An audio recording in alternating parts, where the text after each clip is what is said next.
کرتا ہوں اللہ کے نام سے جو بڑا مہربان نہایت رحم والا ہے۔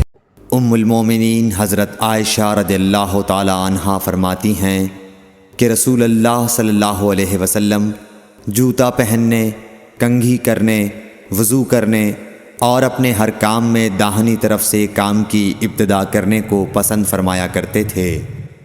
صحیح بخاری حدیث نمبر 168۔ انس بن مالک رضی اللہ تعالی عنہ فرماتے ہیں کہ میں نے رسول اللہ صلی اللہ علیہ وسلم کو دیکھا کہ نماز عصر کا وقت آ گیا۔ لوگوں نے پانی تلاش کیا، جب انہیں پانی نہ ملا تو رسول اللہ صلی اللہ علیہ وسلم کے پاس ایک برتن میں وضو کے لیے پانی لایا گیا۔ رسول اللہ صلی اللہ علیہ وسلم نے اس میں اپنا ہاتھ ڈال دیا اور لوگوں کو حکم دیا کہ اسی برتن سے وضو کریں۔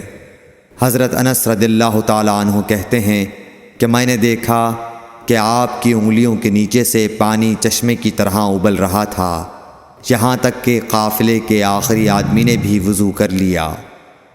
صحیح بخاری حدیث نمبر 169۔